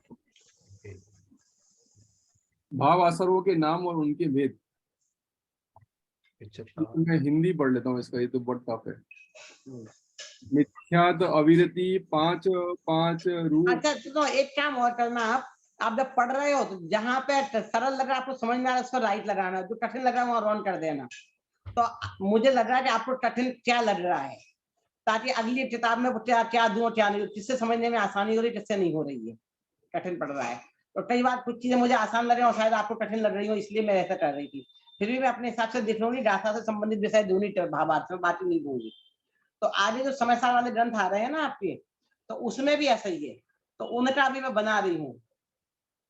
तो थोड़ा सा मेरे को 2-3 महीने उसमें और लगेंगे बनाने में, पर ये आपका पोर्शन है तो मैं सोची आपको वहां पे तब उसमें बहुत टफ काम है, वो वहां नहीं कर पाऊंगी, तो इस संदर्भ पे मैं कर सकती हूँ वहां पे आपको बना भावार्थ लेक्चर में भेजती हूँ फिर वहां से आपको। और कदाचित मेरी राइटिंग नहीं समझ में आ रही तो मैं वॉइस मैसेज भी दे दूंगी आपको। मिथ्यात, ये भाव आसर्वों के भेद, नाम और उनके भेद, ये हिंदी पढ़ लेता हूँ, ये संस्कृत वाला तो टफ है, ये प्राकृत वाला तो। मिथ्यात अविरति पांच पांच रूप। मैं पढ़ देती हूँ। मिच्छत्ताभिरधि पमाद जोड़े को हादयो अथ भिन्नेया पण पण पण दह तीय चदु क्रमसु भेदादु कुब्बस। तो इसमें है मिच्छत्त, तो मिच्छत्त का मतलब है मिथ्यात्व। साथ के साथ आप देखो ऊपर और नीचे निशान लगाते जाओ, मिच्छत्त पे 1 नंबर लिख लो, नीचे मिथ्यात्व। फिर है अविरधि, अविरति, फिर पमाद, प्रमाद, योग, योग, कोहाद, कोहादयो, कोह आदयो, तो क्रोध आदि। अथ, इसके बाद बिन्नेया, जानना चाहिए। तो जैसे मैं बोल रही ना मिच्छत्त, तो मिच्छत्त के ऊपर 1 नंबर लिख लिया, उसका अर्थ है मिथ्यात्व। तो ऐसे में यहाँ पे आपको एक फोटो में कहाँ प्लस लगाना है, प्लस का मतलब हो रहा 2 चीजों को जोड़ दिया। जैसे कि आ और आ मिलकर बड़ा आ बन जाते हैं ना, तो वो जोड़ दिए पे प्लस लगाने का, जोड़े नहीं है, बस साथ साथ लिख दिया, वहां पे माइनस लगा दूंगी मैं। अब है पण, पण मतलब 5 5, 3 बार 5 है, 5 5 5, क्रम से पण आने 5 5 5 आने 15, पण दह। और तीसरा नंबर है पण दह, पण आने 5, दह आने 10, तो 5 और 10 मिलकर हो रहे 15 है। ती आने 3, चौदह आने 4, क्रमसु आने क्रमशः, भेदा आने भेद, पुब्बस पूर्व वाले से भेद जानने चाहिए। अब पुब्बस का अर्थ इन्होंने लिख दिया भावाश्रव, पुब्बस का अर्थ भावाश्रव नहीं है। ये आपके एग्जाम में आएगा पुब्बस का अर्थ क्या है। तो पुब्बस का अर्थ है पहले वाला। पहले वाला मतलब अब 2 भेद हमने पढ़े थे ना, भावाश्रव और द्रव्याश्रव। तो पहले वाला है भावाश्रव, तो इनने डायरेक्ट भावाश्रव अर्थ लिख दिया, पर आपको तो अब समझ में नहीं आता कि संक्षिप्त क्या अर्थ है, तो आप तो पुब्बस का अर्थ भावाश्रव भी समझ लेंगे, अगली गाथा में पुब्बस का अर्थ दूसरा हो जाएगा। भाव संवर भी हो सकता है पुब्बस का अर्थ, भाव निर्जरा भी हो सकता है। तो यहाँ पे थोड़ा सा ये चीजें रह जाएंगी। तो पुब्बस का अर्थ है पहले वाला, ब्रैकेट में आप भावस्वरूप लिख सकते हैं, ठीक है ना। तो पहले वाले का ऐसे क्रम से भेद है ना, मिथ्यात्व का तो अब पहले वाले के क्रम से भेद है, मतलब मिथ्यात्व का पहला वाला है मिथ्यात्व, उसके कितने भेद हुए 5, अविरति है दूसरा उसका 5, प्रमाद है तीसरा उसका हुए 15, योग है चौथा उसका हुए 3 और क्रोध है पांचवा उसका हुए 4। उधर ऊपर से क्रम लो नीचे से क्रम लो, तो 4 ऐसे 32 भेद हो गए, 32 भेद हो गए। और इसलिए भेद यहाँ पे भावार्थ में दिए हैं, उनके नाम भी दिए हैं 5 भेदों के नाम तक आए, डेफिनेशन नहीं आए तो भी चल जाएगा, तो वो आप एक बार रीडिंग कर सकते करना चाहो तो। और बाद में 32 भेद का चार्ट भी दिया है यहाँ पीछे। तो 10 नंबर का पॉइंट मत पढ़ना, वो उनके अभाव का क्रम कैसे होता है कैसे जाते हैं वो कठिन है, तो आप 9 नंबर तक पढ़ लीजिए। तो मैम एग्जाम में तो मतलब ये गाथा और उसका अन्वयार्थ ही आएगा ना, मतलब हाँ, अन्वयार्थ और चार्ट भी आ सकते हैं, गाथा से संबंधित चार्ट है ना, भावार्थ जितनी बहुत डिटेल जा रहे हैं वो नहीं, वो आपको समझने के लिए, इसलिए मैं टारगेट अन्वयार्थ कर रही हूँ। और एक शब्द का अर्थ आपको आना चाहिए, जैसे पुब्बस का अर्थ यहाँ पे दिया अलग है, अच्छा वो अलग है। अब अपने का अर्थ दूसरा, अपने का हर गाथा में बदल जाएगा, पुब्बस गाथा के हिसाब से अर्थ हो जाएगा उनका, तो जहां जहां विशेष अर्थ है मैं वहां पर ध्यान दिला दूंगी, इसलिए मैं छुड़वा रही हूँ। ठीक है। मिथ्यात्व की व्याख्या, अभ्यंतर में वितराग निज आत्म तत्व अनुभूति की रुचि संबंधी विपरीत अभिनिवेश मिथ्यात्व है। नंबर 2, प्रयोजनभूत जीवादि तत्वों के अन्यथा सिद्धांत को तथा अदेव को देव मानना, अतत्व को तत्व मानना, अधर्म को कुधर्म को धर्म मानना इत्यादि विपरीत सिद्धांत को मिथ्यात्व कहते हैं। उसके 5 भेद, एकांत, विपरीत, संशय, अज्ञान और विनय मिथ्यात्व। इसकी व्याख्या श्री लघु जैन सिद्धांत प्रवेशिका में देखें। नंबर 3, अविरति की व्याख्या, निर्विकार स्वसंवेदन से विपरीत अवृत परिणाम स्वरूप विकार को अविरति कहते हैं। हिंसादि पापों ते पंचेंद्रिय और मन के विषयों में प्रवृत्ति करना सो अविरति। हाँ, अविरति है। अभ्यंतर में कोई कुछ बोल रहा है क्या? नीरज जी कुछ बोल रहे हैं। अभ्यंतर में निज आत्म परमात्म स्वरूप भावना से उत्पन्न जो परम सुखामृत रति है, उससे विलक्षण बहिर विषय में अवृत रूप भाव सो अविरति है। नंबर 4, अविरति के 5 भेद, हिंसा, असत्य, चोरी, अब्रह्म और परिग्रह। इनमें इच्छा रूप अविरति 5 प्रकार की है। प्रमाद की व्याख्या, अभ्यंतर में निष्प्रमाद शुद्धात्मा की अनुभूति से चरित होने पर बहिर्विषय में मूल उत्तर गुण में मल जनक भाव प्रमाद है। योग, कर्माश्रम के हेतुभूत आत्मा के प्रदेशों का परिस्पंद होना सो योग है। क्रोधादि कषाय परम उपशम रूप निज परमात्म स्वरूप में शोभ उत्पन्न करने वाले तथा बाह्य विषयों में पर के प्रति क्रूरता और आदि आवेश रूप जो क्रोधादि है सो कषाय है। और नंबर 8, जैन धर्म की अमान्य जैन धर्म में ऐसी पद्धति है कि पहले बड़ा पाप छुड़ाकर फिर छोटा पाप छुड़ाया जाए, इसलिए मिथ्यात्व को 7 व्यसन आदि से भी महान पाप जानकर पहले छुड़ाया है। इस मिथ्यात्व शत्रु का अंश भी बुरा है, इसलिए जो पाप के फल से डरता हो तथा अपनी आत्मा के दुख को दुख समुद्र में न डुबाना चाहता हो, वह जीव इस मिथ्यात्व पाप को अवश्य छोड़े।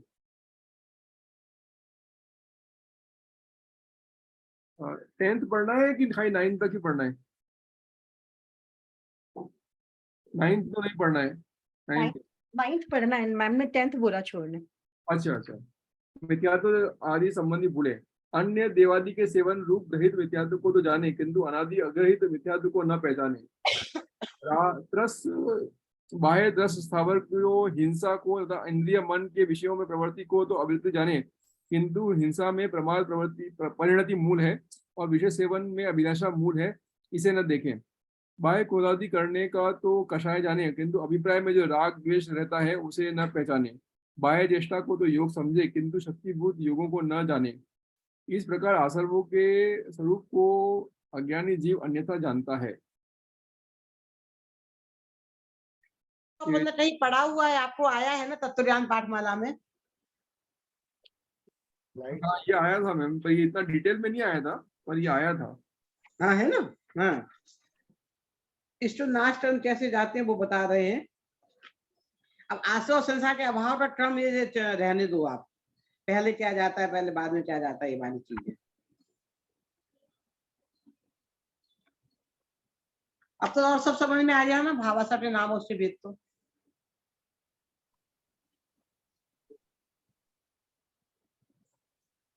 अब दब्यासों पे चले आगे। ये अमान्य मतलब क्या होता है मैम? अमान्य, अमान्य, अमान्य गलत पढ़ रहे हो आप। आमना है, आमना है। आमना है बोल रहा है। सॉरी, आमना है। हाँ, हिंदी शब्द ख्याल में आमना है, कहाँ पे प्रयोग बताओ सर। हाँ, वो क्या, परंपरा। परंपरा, अच्छा।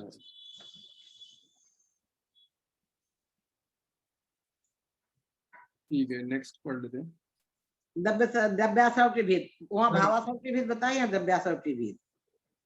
हाँ। नाना वर्णारीणम जोड्रम जम पुद्रलम समासवदी दब्बासवो सड़ेयो अणे भेयो जिणक्षादो। राणा वर्ण, ज्ञाना वर्ण, आदीणम। अब इसमें क्या पूरा एक साथ लिख दिया है तो आपको थोड़ा कठिन पड़ता है, फिर हम इसे दो भेद कर देंगे, ज्ञाना वर्ण प्लस आदीणम, तो बीच में प्लस लगा दो, आदीणम लिख दो आप, है ना। ज्ञाना वर्ण आ प्लस आ बड़ा आ हो गया, संधि हो गई, इसे संधि बोलते हैं। तो इनको दो शब्दों को जोड़ दिया तो आपको पता नहीं चल रहा है, तो इसको हम ऐसे लिखें ज्ञानावरण प्लस आदिरम। तो ज्ञानावरण का अर्थ तो ज्ञानावरण, आदि मतलब 8 प्रकार के और टर्म, दसनावरण, मोहिनी, आयु, नाम, गोत्र, वाले आ गए, उसमें वो सब नाम लिख सकते हैं अपन। जोड्रम मतलब योग्य, जम आने जो, पुड्रलम आने पुद्रल, समासवधि आते हैं, दब्बासवो दब्याश्रव, सा आने बहणियों आने जानना चाहिए, अने भेदो उससे अनेक भेद होते हैं, जिणक्षादो ऐसा जिनेन्द्र भगवान ने कहा है। तो दब्यासव बहुत अधिक भेद वाला होता है। एक तो जानवर ने उनकी बंध प्रकृति होती है, भेद में भेद होते हैं ना, बहुत ज्यादा होते हैं। उन्होंने संक्षेप में कह दिया है कि अनेक भेद होते हैं, सबके नाम नहीं बताए।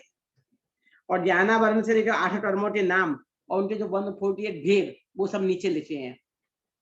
तो जो भेद के भेद होते हैं उन्हें प्रकृति बोलते हैं, 148 प्रकृतियां बोलते हैं। तो इन्होंने अनेक भेद में समेट लिया है सबको, तो वो आप एक बार रीडिंग कर सकते हो। ज्ञानावरण आदि कर्म के योग्य पुद्गल आगमन है, द्रव्य आसर विविध विध जो कहा जिन्हें जिन्हें जिनवर देव ने।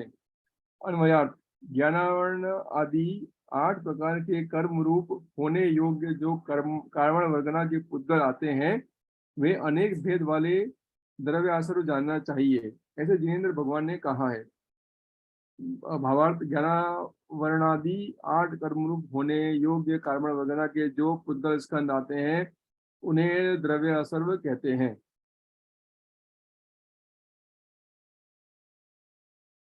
तो भावबंध और द्रव्यबंध, बद्धि कम्मम जीर्णदु चेदण भावेण भावबंधोसो कम्मादपदेशाणम अर्णो पवेशण इधरो। जिस भाव से वो कर्म बंधन भाव बंधन है, भाव वह द्रव बंध बंधन प्रदेशों का आत्मा और कर्म है। तो अन्यवार्थ है इसका, जिस चैतन्य स्वभाव भाव से कर्म बनता है वो परिणाम भाव बंध है, और कर्म और तथा आत्म प्रदेशों का एक एक दूसरे में प्रवेश होना सो द्रव्य बंध है। भाव बंध की व्याख्या, अज्ञान मोह राग द्वेष पुण्य पाप विभाव में आत्मा का रुक जाना सो भाव बंध है, और उस समय कर्म योग्य पुद्गलों का स्वयं स्वतः जीव के साथ एक क्षेत्र व गह रूप सो बंधना सो द्रव्य बंध है। उसमें जीव का अशुद्ध भाव निमित्त मात्र है। जीव और कर्म बंध में कोई किसी का कर्ता नहीं है, इस बंधन में कोई किसी का कर्ता रूप नहीं है। जब तक बंधन रहता है तब तक दोनों का साथ रहता है, किंतु वे छूटते नहीं है, उसमें परस्पर कार्य कारण भाव बना रहता है। इतना ही यहाँ बंधन समझना चाहिए। बंध तत्व संबंधी भूल। जैसे सोने की बेड़ी वैसी ही लोहे की दोनों बंधन करता है, उसी प्रकार पुण्य पाप दोनों जीव को बंधन करता है, किंतु मिथ्या दृष्टि जीव ऐसा न मानकर पुण्य को अच्छा हितकारी मानता है। तत्व दृष्टि से पुण्य पाप दोनों ही अहितकारी हैं, किंतु अज्ञानी जीव ऐसा नहीं मानता, वह बंध तत्व की भूल है। आसर और बंध की व्याख्या तथा उन दोनों के बीच भेद। जीव के मोह राग द्वेष रूप परिणाम अभाव असर्व है, और वे मोह राग द्वेष रूप परिणाम जिनके निमित्त हैं, ऐसे जो योग के द्वारा प्रवेश होने वाले पुद्गलों के कर्म परिणाम है, वो द्रव्यासर्व है। जीव के मोह राग द्वेष के द्वारा जो स्निग्ध परिणाम है, वे भाव बंध है, और वह उन स्निग्ध परिणामों के निमित्त से कर्म रूप परिणमित पुद्गलों का जीव के साथ अन्योन्य विशिष्ट अवगाहन होना द्रव्य बंध है। उपरोक्त कथन से यह सिद्ध हुआ कि मोह राग द्वेष रूप परिणाम भावासर्व है, और मोह राग द्वेष रूप परिणाम में स्निग्धता से भाव बंध है। तात्पर्य, आत्मोन्मुख होकर स्वद्रव्य का आश्रय करने से नया बंध नहीं होता, तथा पुराना बंध निर्जरित हो जाता है। अब बंध इसमें इसका ये समझना है थोड़ा। ये जीव के मोह राग द्वेष के द्वारा जो स्निग्ध परिणाम है वे भाव बंध हैं, और उन स्निग्ध परिणामों के निमित्त ये कर्म रूप परिणत पुद्गलों का जीव के साथ अन्योन्य विशिष्ट अवगाहन होना। तो ये अन्योन्य विशिष्ट अवगाहन होना।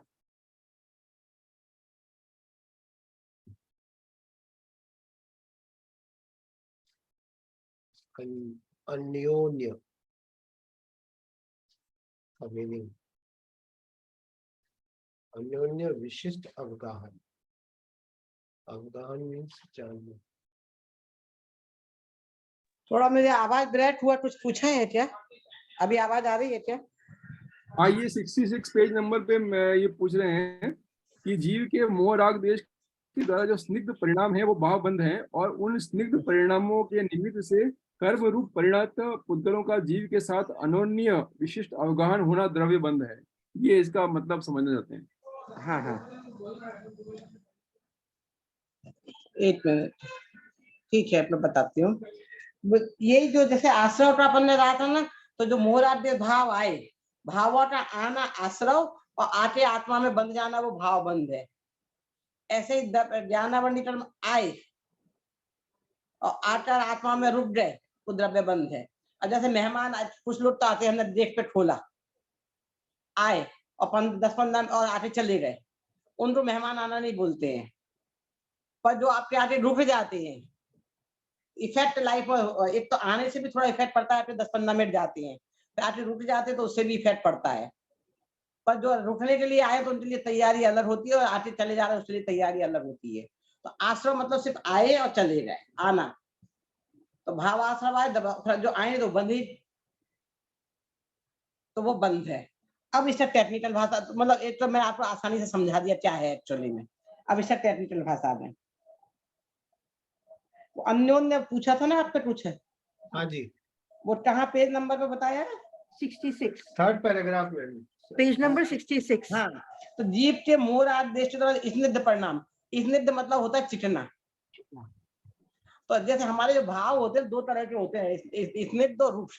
जो बंद होता है, तो जैसे आटा तो आटे से नहीं बांध सकते हो आप। आटे में घी तेल को घी को बंधन करो तो बंधन नहीं होता है। तो अपने ऐसे है ना, H2O रेसू रहता है ना, इतना ये रहा इतना ये रहा तो बंधन होता है। तो वही बता रहे, थोड़े रुक्ष परमाणु होते हैं और कुछ स्निग्ध होते हैं, चिकने। तो रुक्ष मतलब रूखे, स्निग्ध मतलब चिकने। तो दोनों से बंद होता है। ऐसा रूखे रूखे का बंध नहीं होता, चिकना चिकने का बंध नहीं होता है। और वो भी चिकना का मात्रा ज्यादा हो जाए, रूखा कम हो जाए तो नहीं होता, रेसू रहता है हर चीज का। जैसे कि वो खाजा वाजा बना रहे हो, उसमें घी ज्यादा डल जाता है, कढ़ाई में डालो तो बिखर जाता है, तो रेसू में रहना चाहिए। तो वो यही बता रहे हैं, जो इसने राग द्वेष स्निग्ध परिणाम थे, चिकने परिणाम थे, वे भाव बंध हैं। और चिकने परिणामों के निमित्त से कर्म रूप परिणत पुद्गलों का जीव के साथ अब एक दूसरे से बंध जाना, अब्राहन हो जाना, एक साथ। अब विशिष्ट अब्राहन मतलब एक साथ रहना, वो द्रव्य बंध है। देखो, आप पति पत्नी हो, दोनों एक हो, दोनों एक कैसे बंधन में बंधे? कौन से बंधन से बंधे हो? शादी के बंधन, वो राग का बंधन है। वो राग का बंधन है, अदृश्य बंधन है।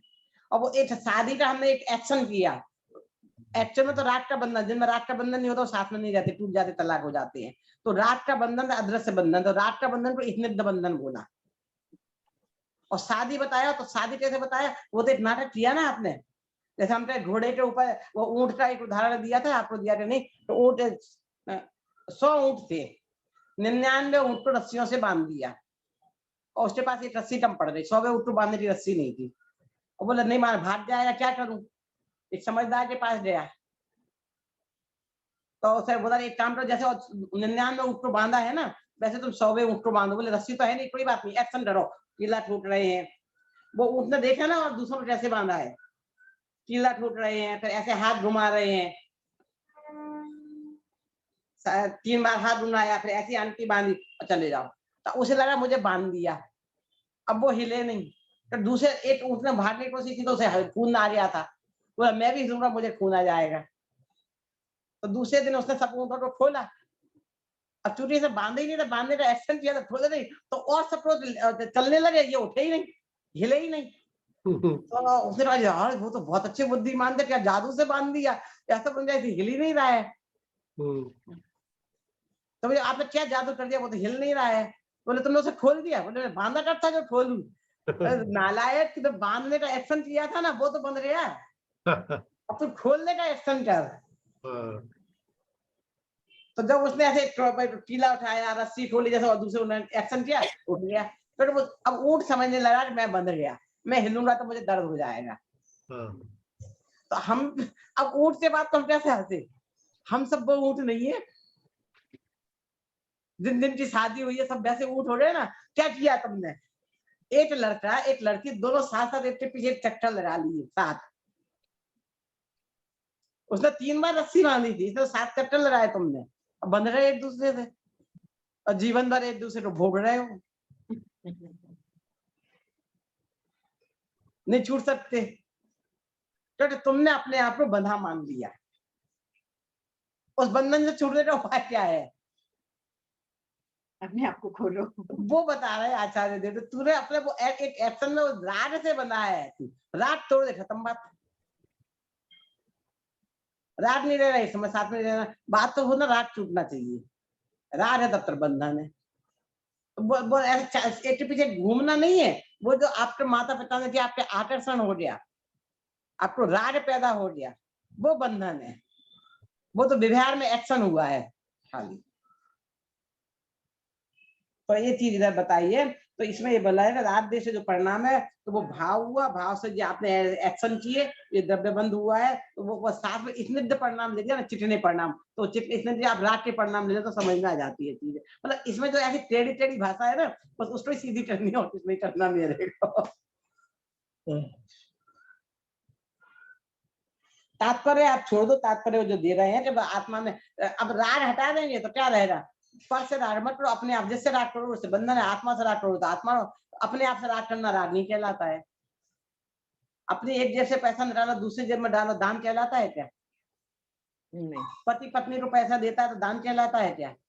अपनी पत्नी को दे तो दान नहीं, और दूसरे की पत्नी को दे दे रोड पे तो दान कहलाता है। तो यहाँ पे बड़ा अन्याय है, जैसा स्वरूप है तो अपने आप पर से ये अपनी पत्नी पर है, अपना पति पर है, उससे राग किया तो तुम बंध गए, और अपने से राग किया तो निर्बंध हो। तो ये तात्पर्य में दिया है। वैसे मैं तात्पर्य बताने का ऐसे तात्पर्य है, मतलब इसमें एक्चुअल भाव क्या है, ये समझ क्यों रहे हैं, क्यों समझाना चाह रहे हैं, एक्चुअली रीजन क्या है। एक्चुअल में हम बंधते ही नहीं है, वो बंधने का नाटक है, तुम चाहो तो दौड़ सकते हो, राग है तो दौड़ते हो तो दर्द होता है, नहीं हो रहा दर्द नहीं होगा, खत्म। क्लियर हो गया क्या? आगे पढ़ूं? हाँ पढ़िए पढ़िए। बंध के 4 प्रकार और उनके कारण। पैडिठ्ठी अणुभागप देश भेदादु चतुर्विधो बंधो जोगा पैडिप देसा ठिदी अणुभागा कसाय दो होती। बंध 4 प्रकार प्रकृति प्रदेश स्थिति अनुभाग ये। योग से प्रकृति प्रदेश अनुभाग स्थिति कषाय से। बंध अन्वयार्थ। बंध प्रकृति स्थिति अनुभाग और प्रदेश के भेद से 4 प्रकार का है। उसमें प्रकृति बंध और प्रदेश बंध योग से तथा स्थिति बंध और अनुभाग बंध कषाय से होते हैं। बंध के 4 भेद हैं, प्रकृति, स्थिति, अनुभाग और प्रदेश। प्रकृति और प्रदेश बंध योग से तथा स्थिति और अनुभाग बंध क्रोधादि कषायों से होते हैं। प्रकृति कर्म के स्वभाव को प्रकृति कहते हैं। जैसे ज्ञानावरण कर्म की प्रकृति पदार्थों को न जानने में निमित्त होती है और दर्शनावरण कर्म की प्रकृति पदार्थों को न देखने में निमित्त होती है। जैसे नीम का स्वभाव कड़वा और गुड़ का स्वभाव मीठा है, वैसे ही समस्त कर्मों की प्रकृतियां समझना चाहिए। स्थिति स्वभाव से निश्चित समय तक न छूटना। जिस प्रकार बकरी आदि के दूध में मिठास है, मिठास का न छूटना सो स्थिति है, उसी प्रकार ज्ञानावरणादि कर्मों का पदार्थों को न जानने देना आदि स्वभाव निश्चित समय तक न छूटना सो स्थिति बंध है। अनुभाग बकरी, गाय और भैंस आदि के दूध में चिकनाहट कम साधारण और विशेष ज्ञात होती है। उसी प्रकार कर्म पुद्गलों की शक्ति विशेष को अनुभाग अथवा अनुभव बंध कहते हैं, अर्थात कर्म फल शक्ति को अनुभाग कहते हैं। प्रदेश बंधे हुए कर्म परमाणुओं का आत्मा के प्रदेशों के साथ एक क्षेत्र में अवगाहन पूर्वक रहना अथवा कर्मों के परमाणुओं की संख्या को प्रदेश बंध कहते हैं। भावार्थ प्रदेश प्रकृति बंध योग के निमित्त से कर्म का आगमन होता है, इसलिए जो योग है सो आश्रव है, ऐसा कहा है। उस योग द्वारा ग्रहण हुए कर्म परमाणुओं का नाम प्रदेश है। उनका बंध हुआ तथा उसमें मूल उत्तर प्रकृतियों का विभाग हुआ, इसलिए योग के निमित्त से प्रदेश बंध और प्रकृति बंध होता है, ऐसा समझना। स्थिति अनुभाग बंध जो मिथ्यात्व क्रोधादि रूप भाव होते हैं, उन सबका सामान्यतः कषाय नाम है। उसमें कर्म प्रकृतियों की स्थिति बंधती है तथा अनुभाग शक्ति के भेद होते हैं। इस प्रकार कषायों के निमित्त से स्थिति बंध और अनुभाग बंध होता है, ऐसा जानना। तात्पर्य यहाँ ऐसा समझना चाहिए कि नवीन बंध में मोह राग द्वेष भाव की ही मुख्यता है। रागादि भावों का अभाव होने पर द्रव्य मिथ्यात्व, द्रव्य संयम, द्रव्य कषाय, द्रव्य योग के सद्भाव में भी जीव बंधता नहीं है। इसलिए रागादि भावों को अंतरंग बंध हेतुपना होने के कारण सचमुच वे बंध के हेतु हैं, ऐसा निर्णय करना चाहिए। और इन 4 बंध रहित सदा निरुपाधि स्वरूप जो आत्मा सो मैं हूं, ऐसी भावना सम्यक ज्ञानी को निरंतर करना चाहिए। अब देखिए, अब बंध के 4 प्रकार बताए ना, ये आपने वो अपने मोछमा पिटासट पढ़ा था क्या? आपने आए हैं उसमें ये मोछमा पिटासट का विषय, या तो अभी आ गया होगा आपको, नहीं आया तो अगले उसमें आ जाएगा। नहीं आ गया मैम, पढ़ लिया ये। आ गया ना? तो फिर बस प्रकृति स्थिति अनुभाग और प्रदेश ये भेद बता दिए। 4 प्रकार से बंद होता है। प्रकृति स्वभाव हुआ, प्रदेश अपन ने पढ़ लिया है, स्थिति मतलब टाइम हो गया, अनुभाग मतलब जैसे दर्द में घटा हो तो कम ज्यादा कैसे होगा, तो उसके संदर्भ में बताइए। तो अपना टाइम कितना बचा है टाइम में बुढ़ाड़ी में 5 के साथ भाव संवर द्रव्य संवर कर लेते, संवर तक हो जाएगा, संभाव संवर द्रव्य संवर के भेद भी हो जाएंगे। भाव संवर और द्रव्य संवर का लक्षण। चेदन परिणामों जो कम्मसा वड़ी रोहणे होयु सो भाव संवरो खलु तव्वा संवरो हणो अर्णो। कर्म रुकना द्रव्य संवर और उसके हेतु जो नित आत्मा के भाव वे ही भाव संवर जानिए। अन्वयार्थ जो आत्मा का परिणाम कर्म के आश्रव को रोकने में कारण है, वही भाव संवर है, और द्रव्याश्रव का न होना सो द्रव्य संवर है। आत्मा के जिस परिणाम से कर्म का आना रुके उसे भाव संवर तथा द्रव्याश्रव का न होना उसे द्रव्य संवर कहते हैं। भावार्थ संवर की व्याख्या। पुण्य पाप रूप अशुद्ध भाव को आत्मा के शुद्ध भाव द्वारा रोकना स्वभाव संवर है, और तदनुसार कर्मों का आना स्वयं स्वतः रुकना सो द्रव्य संवर है। संवर तत्व की भूल। एक मिनट थोड़ा इसमें बता दूं मैं अर्थ। यहाँ पर देखो है ना, अन्यो, अन्यो का मतलब है अन्य, दूसरा। पहले इधरो आया था, पहले इधरो आया था, उसका मतलब दूसरा था। यहाँ अन्यो है, अन्यो का अर्थ अन्य, अन्य का मतलब दूसरा, अन्य भाव संबर से दूसरा, द्रव्य संबर। तो अन्य का द्रव्य संबर नहीं है, अन्य फिर बैक में द्रव्य संबर। तो ऐसे ही इसमें थोड़े से अर्थ होना चेंज है, बाकी सब ठीक है। और संबर की डेफिनेशन अपन ने पढ़ी थी। अब जो आश्रव किया था आना, तो आश्रव बंद दो चीजें हुई थी। तो आश्रव वाले टर्मों का आना, तो टर्मों का आना रोकना। तो राग से टर्म आ रहे थे, तो राग नहीं किया, आत्मा में लीन हो तो टर्मों का आना रुक गया। तो एक तो क्या है कि आपका मोबाइल का आज जमाना है, आप घर में ही हो, आज आपसे किसी से मिलने का मन नहीं है, तो उस टाइम मैं आपके यहाँ 15 मिनट में पहुंच रहा हूँ, तो आप कहेंगे कि मैं घर पे ही नहीं हूँ। आप कह रहे मेरी तबीयत खराब कर, नहीं कोई बात नहीं, मैं आपसे 2 मिनट मिलकर चीख देने चला जाऊंगा। आप सो रहे हैं, आपका उठने का मन नहीं है, तो आप क्या बोलते हैं? तो उस आने से रोकना है बिल्कुल, नहीं तो आप जानते चिपट जाएगा। तो आप क्या बोलते हो? मैं घर पर दूर से ही रोक देते हो, घर में एंट्री नहीं करना। तो बोले मैं घर में ही नहीं हूँ, तो टर्मों को आना रोकना, संबर। और कोई आ भी गया घर पे और आपको कुछ चाहिए उसे, मेरे पास नहीं, तो उसे दूसरी तरह से निकालते हो, फिर निर्जरा, घर में अंदर आ गया, तो एक देश रूप से उसे हटाना निर्जरा और संपूर्ण रूप से हटाना मोक्ष। तो अब ये भाव संबर, तो भावों का रोकना भाव संबर, और जो कर्मों का आना रोकना द्रव्य संबर। भावों का समाप्त हो जाना भाव मोक्ष, और कर्मों का पूर्ण रूप से समाप्त हो जाना द्रव्य मोक्ष। ये अंतर है। अब आप पढ़ लीजिए। संवर तत्व की भूल। निश्चय सम्यक दर्शन ज्ञान चारित्र जीव को हितकारी है, किंतु मिथ्या दृष्टि जीव उन्हें कष्टदायक मानता है। यह उसकी संवर तत्व संबंधी भूल है। संवर तत्व में अहिंसादि रूप भाव्याश्रव शुभाश्रव भाव को संवर मानता है, किंतु ऐसा नहीं हो सकता कि एक ही कारण से पुण्य बंध भी माना जाए और संवर भी माना जाए। प्रश्न, मुनि के एक ही काल में दो नहीं, भाव। ये रहा, तो यहाँ से कठिन विषय आ रहा है। संवर तत्व की भूल अपन ने पढ़ा, यहाँ से तो अलग अलग क्वेश्चन उठा रहे हैं, इसकी आवश्यकता नहीं है। चारित्र गुण की मिश्र अवस्था करें? नहीं, वो भी जरूरत नहीं है अपना। ये सब टुंडाचार्य नियम सार प्रवर्तन सारे बहुत बड़ी बड़ी बातें ली हुई है। अब भाव संबर के भेद पढ़ लो आपको। भाव संवर के भेद।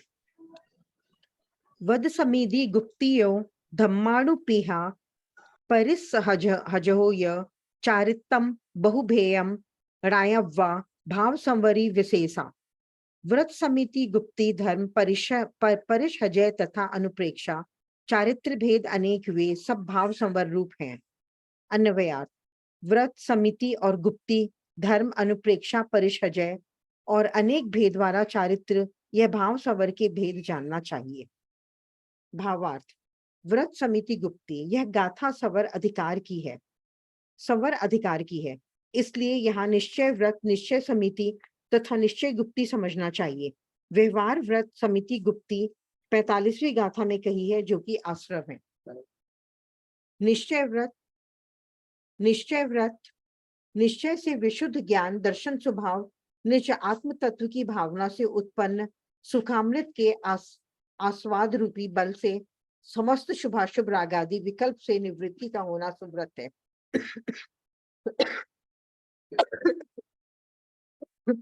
निश्चय समिति अभेद अनुपचार रत्नत्रय रूपी मार्ग में परम धर्मी ऐसे अपने आत्मा के प्रति सम्यक इति अर्थात परिणति सो समिति है, अथवा निज परम तत्व में लीन सहज परम ज्ञानादिक परम धर्मों की संहिति मिलन संगठन सो समिति है।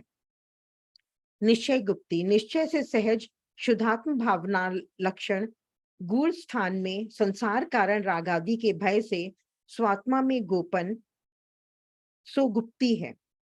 निश्चय धर्म निश्चय से संसार में गिरते हुए आत्मा को जो धारण करे, ऐसे विशुद्ध ज्ञान दर्शन लक्षण निज शुद्धात्मा की भावना सो धर्म है। पदार्थ के इष्ट अनिष्ट भाषित होने पर क्रोधादि होते हैं। जब तत्व ज्ञान के अभ्यास से कोई इष्ट अनिष्ट न भाषे, तब स्वयं क्रोधादि उत्पन्न नहीं होते और तभी सच्चा धर्म होता है। निश्चय धर्म तो वीतराग भाव है। निश्चय अनुप्रेक्षा जैसा अपना तथा शरीरादि का स्वभाव है, उसे वैसा जानकर भ्रम छोड़कर उन्हें भला मानकर राग न करना और बुरा समझकर द्वेष न करना, ऐसी सच्ची उदासीनता के लिए अन्य इत्यादि भावनाओं का यथार्थ चिंतन करना सो सच्ची अनुप्रेक्षा है। निश्चय परिषजय, दुख के कारण मिलने पर दुखी न हो तथा सुख के कारण मिलने पर सुखी न हो, किंतु गेय रूप से उनका जानने वाला ही रहे, सो यही सच्चा परिषजय है। निश्चय चारित्र, निश्चय से तो निष्कषाय भाव है, वही सच्चा चारित्र है, जो सदा प्रत्याख्यान करता है, सदा प्रतिक्रमण करता है और सदा आलोचना करता है। वह आत्मा अपने में ही ज्ञान स्वभाव में ही निरंतर चारित होने से चारित्र है और चारित्र रूप वर्तन करता हुआ निज को ज्ञान मात्र को चेतित होने से स्वयं ही ज्ञान चेतना है। मोह क्षोभ रहित चारित्र ही यथार्थ धर्म है। बस इतनी रन लो, आगे कठिन विषय आ रहा है, बहुत ज्यादा हाई पे। हाँ अभी आपको, हाँ एग्जाम में क्वेश्चन किस तरह का आएंगे इसमें, क्योंकि इसमें खाली अन्वयार्थ ही आ रहा है ना इसमें तो खाली। हाँ, इसमें से व्यक्त समिति का पूछ लेंगे, चार्ट में आ जाता है, शब्दों के अर्थ में भी आ जाते हैं, तो इनके कितने भेद है, भाव संबंधी भेद बता दो। आपको ऑब्जेक्टिव पेपर आते हैं ना भी आज तक। हाँ हाँ, तो भाव संबंधी भेद में इधर उधर के नाम बता दिए, डाल दिया, ये राइट है कि रॉन्ग है। पेपर पैटर्न वही है, और गाथाओं में तो जो विषय क्वेश्चन बन सकते हैं। अभी अपन रिवीजन करेंगे तो आपसे ही कहेंगे, तो पेपर पैटर्न के हिसाब से आप क्वेश्चन बनाओ गाथाओं के आधार पे। भावार्थ मत पढ़ना, गाथाओं में के आधार क्वेश्चन बनाना। अच्छा अच्छा ठीक है तो फिर आपको सही एकदम ख्याल में समझ में आ जाएगी चीजों। ठीक है। चल अपना समय हो गया, आप नींद ले सकते हैं ना आगे। हाँ उनकी 11 का टाइम था ना, सबको भी। 11 बजे तक ये जूम। हाँ, तो आगे अपन कल कर लेंगे। कल जब आप गाथा उसका अर्थ आपको बहुत सरल लगेगा, आगे करने में आपको कठिन लगेगा। ठीक है। और कल क्लास रहेगी क्या मैम? हाँ, कल क्लास रहेगी क्या? कल तो सैटरडे है ना। हाँ कल नहीं हो पाएगी, मेरे ख्याल से मेरा सिग्नल नहीं मिलेंगे। ठीक है। और संडे को भी नहीं है ना? संडे को मैं कल देखती हूँ मेरा सिग्नल। पर आप लोग तो ज्वाइन हो रहे, एक बार रिवीजन करना तो रिवीजन कर लेना, और आपस में कर लेना। तो कोई और जो पढ़ना हो डाउट लिख लेना, और जहां मेरा मिलेगा तो मैं टाइम मिला तो मैं ज्वाइन हो जाऊंगी। नेक्स्ट वीक का संडे फिर नहीं हो पाएगा। नेक्स्ट संडे कौन सा, 21 तारीख को संडे है ना शायद। हाँ 21 को है मैम। हाँ, तो वो नहीं हो पाएगा उस दिन। तो उस टाइम ये मंडे नहीं, मंडे क्लास आती है। ट्यूसडे रख सकते हैं क्या अपन? हाँ ट्यूसडे वेडनेसडे में से एक दिन, हाँ मैडम, सेम टाइम सुबह ही। हाँ जी। तो मोहित जी को पूछ लेना ग्रुप में, मैंने उन्हें भी मैसेज छोड़ दिया कि आपको डाल दें। ट्यूसडे वेडनेसडे में जो आपको सूट हो रहा है उस दिन, तो उनको वो अपना लिंक मिल जाए। ठीक है। ठीक है। जय जिनेन्द्र सभी। जय जी।